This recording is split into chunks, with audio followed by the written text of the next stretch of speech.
Gimana kalau kamu ketemu soal deret seperti ini di tengah jalan? Kok di tengah jalan? Ya nggak mungkin lah ya ketemu di tengah jalan ya. Ya, ya. Misalkan kalau kamu ketemu deret seperti ini ya di soal apa ya? Soal kayaknya kalau soal tes CPNS kayaknya hampir bisa saja ini keluar ya suatu saat gitu ya. Mungkin nggak sepanjang ini ya, mungkin lebih pendek ya. Nah, gimana caranya? Apakah samakan penyebut? Hmm, Kalau kamu samakan penyebut lumayan lama ini ya, lama bisa 10 menit gitu ya kan. Oh, lebih ya, lebih dah ya. Apalagi kalau ngitungnya nggak bener gitu ya kan. Ya. Ya, biasanya soal seperti ini ada di soal-soal lomba ya atau olimpiade ya, tapi tidak menutup kemungkinan misalkan nih yang ditanya bisa saja cuma segini. Nah, gitu ya di soal-soal tes kerja gitu ya kan, seperti CPNS ya atau dan lain sebagainya gitu ya. Oke, caranya gimana? Oke, kita akan bahas, tapi ingat buat yang belum follow, follow dulu ya. Nanti share-share ya. Oke, jadi ada bilangan deret, bilangan-bilangan tertentu yang memang istimewa ya, bilangan-bilangannya ya. Mari kita lihat ya. Jadi sebelum kalian mengerjakan sebuah deret seperti itu ya, jangan langsung hitung ya. Wah, apalagi kalau panjang ya. Wah, itu mencurigakan ya. Panjang terus kayak gini nih, ini lumayan ya. Kalau kamu berpikir, wah samakan penyebut, waduh, hampir lama sekali ya. Jangan sampai kamu berpikir bahwa oh itu tinggal atasnya ditambah semua jadi satu tambah satu tambah satu terus bawahnya ditambah semua. Salah ya, itu ngawur namanya ya.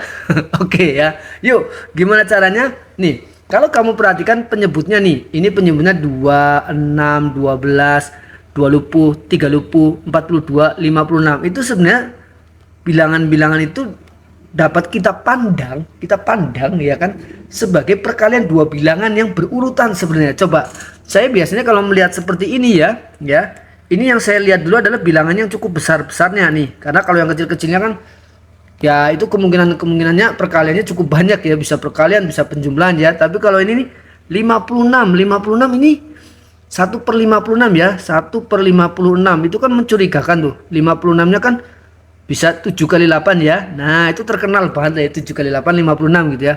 Terkenal ya. Nah, ini 1/42. 42 nih.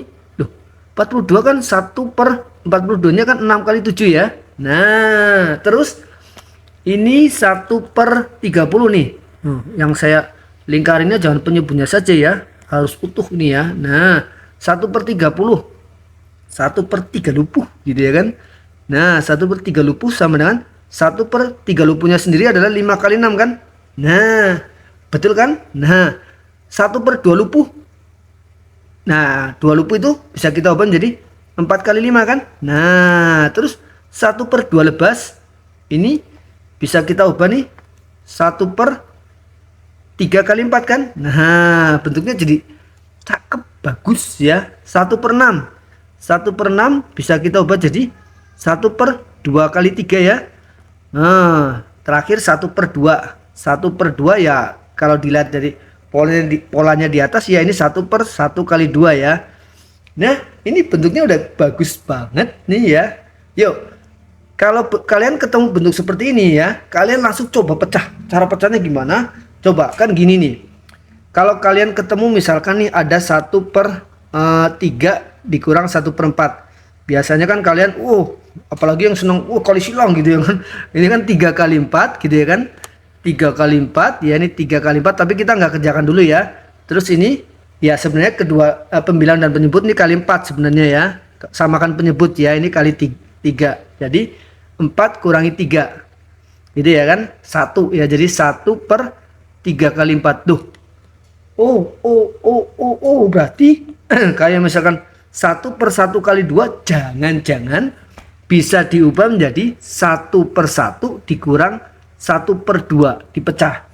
Tapi kalian harus cek dulu karena ada deret ya yang ternyata pembilangnya berbeda ya. Jadi harus dikalikan dulu ya. Oke, tapi bukan soal inilah ya. Nah, ini kan coba 1/1 dikurang 1/2, apakah benar nilainya akan sama dengan 1/2? Betul lah ya. Nah, oke. Terus yang ini nih, yang ini kita pecah jadi berapa? Jangan-jangan ini bisa dipecah jadi 1/2 dikurang 1/3. Bener nggak? Betul ya. Nah, ini juga kita pecah 1/3 dikurang 1/4 gitu ya.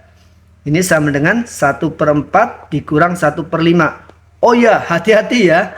Ini banyak banget yang kadang-kadang sering salah paham ya. Tidak semua pecahan berbentuk bisa seperti itu ya. Jadi kalau misalnya lupa, kalau begitu misalkan 3 kali 7 pasti sama dengan 1/3 dikurangi 1/7. Nah ini beda ya. Ini kalau dikerjakan ya beda ya. Ini kalau dikerjakan ini bawahnya 3 kali 7 memang 3 kali 7, tapi atasnya ini kan kali 7 kali 7 dikurangi ini kali 3 kan samakan penyebut ya 4. Nah atasnya ini 3 per 3 kali 7 ya. Ini kok 4 sih, ini kali 3 kok. Nah 3, waduh error ya. Nah gitu ya, ini 4 ya. Nah gitu ya, beda. Ini hasilnya 4/3 kali 7 ya, bukan sama dengan ini. Nanti boleh disamakan dikalikan dengan 1/4 gitu ya. Jadi jangan berasumsi wah sama semua ya, enggak. Kebetulan untuk deret yang ini memang istimewa ya. Nah mana nih, minggirin dulu wajah saya. Nah ini jadi sama dengan 1/5 dikurang 1/6. Yang ini sama dengan 1/6 dikurang 1/7 ya kan. Yang ini sama dengan 1/7 dikurang 1/8 ya. Lihat bagian ini nih ya. Nah 1/7 kurang 1/8, ini 1/6 kali 7 bisa kita pecah jadi 1/6 kurangi 1/7 dan seterusnya. Oke, bisa dipahami sampai sini. Nah soalnya kan apa? Soalnya kan ditambah semua nih, setengah tambah 1/6 tambah semua nih ya. Berarti ini kita tambahin semua nih, dari atas ke bawah nih kita tambahin semua nih ya. Nah, tambahin semua berarti nilai ini ya, ini saya pakai warna putih. Nilai ini kalau dijumlahin semua akan sama dengan nilai ini kalau dijumlahin semua gitu ya kan. Nah ini, nah gitu deh. Nah ini adik-adik, ini kan min 1/8 ya. Ini 1/7 ditambah min, jadi pengurangan itu bisa dianggap sebagai penjumlahan bilangan negatif ya, atau ya ini kan 1/7 kurangi 1/7 boleh juga ya. Jadi ini habis. Nah 1/6 dikurang 1/6 habis 0 ya. 1/5 dikurang 1/5 habis nih 0 juga. Ini 1/4 kurang 1/4 habis juga. 1/3 dikurang 1/3 habis juga. Setengah dikurang setengah habis juga. Jadi sisanya adalah sama dengan ini 1/1 ditambah min 1/8 atau dikurang 1/8. Nah udah. Ups, ini saya hapus dulu. Jadi ini sama dengan berapa ya? Sama dengan 7/8 ya. Samakan penyebut ya, kali 8 kali 8 ya. Jadi 8/8 dikurangi 1/8 yaitu 7/8. Nah udah. Jadi jawaban dari deret ini ya sama dengan berapa nih? Saya hapus ya. Sama dengan 7/8 gitu. Menarik bukan? Ya menarik banget ya. Buat yang pengen soal-soal seperti ini lagi, tulis saja langsung di kolom komentar. Oke? Dadah, bye-bye.